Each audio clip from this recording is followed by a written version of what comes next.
আসসালামু আলাইকুম গাইস, সবাই কেমন আছেন? আশা করছি সবাই ভালো আছেন। আলহামদুলিল্লাহ আমরাও ভালো আছি। আজকে ভার্সিটিতে গিয়েছিলাম। আসার সময় ২টা গাছ কিনে নিয়ে আসছি। একটা হচ্ছে বেলি ফুল গাছ আর একটা হচ্ছে কামিনী ফুল গাছ। এই যে, আর এসেই মাটির কাজ ধরেছি। গাছ টাছ লাগানোর সাথে সাথে দেখি বৃষ্টি। ঢাকাতে আসার পর থেকেই প্রতিদিন বৃষ্টি হচ্ছে এবং বৃষ্টি খুব ভালো লাগছে। যেহেতু অনেকদিন বাসায় ছিলাম না, বাসায় অনেক ধুলা ময়লা, অনেক কাজ জমে আছে। এখন আমি সেই কাজগুলা করে নিব। ভার্সিটি থেকে এসেই আগে আমি গাছ টাছ লাগিয়েছি। যেহেতু অনেক মাটি টাটি পড়েছে, নোংরা হয়েছে ঘর, তাই ঘরটা মুছে নিলাম। তো ঘর মোছার পরে ক্ষুধা লাগছিল, গোসল টোসল দিয়ে খেয়ে নিলাম। আর এটা হচ্ছে আমার মায়ের জাদুর বাক্স, মানে ভর্তা ভাত। মানে একদিকে রান্না করছি আর একদিকে আমি কয়েকটা খেয়ে নিচ্ছি, মানে আমার অনেক ক্ষুধা লাগছিল।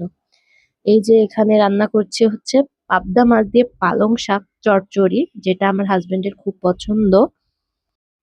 কে কে এই পালং শাক দিয়ে মাছ চচ্চড়ি খান অবশ্যই কমেন্ট করে জানাবেন। আমি আগে কখনোই খেতাম না, আমার হাজবেন্ড পছন্দ করে এজন্য রান্না।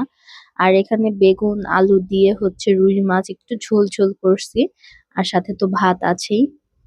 আর অনেকগুলা কাপড় চোপড় জমে গেছিল, যেগুলা ধুয়ে দিছি, তারপরে শুকিয়ে গেছে, এখন ভাঁজ করে রেখে দিব। রাতের বেলা দেখুন, আমি যে কামিনী গাছটা কিনে এনেছিলাম, সেই গাছটা ভরে গেছে, ফুল ফুটে গেছে। এই যে দেখেন কত ফুল ফুটছে, মাশাআল্লাহ। আর আসলে এই গাছটাকে যে কামিনী ফুল গাছ বলে সেটা আমি জানতাম না।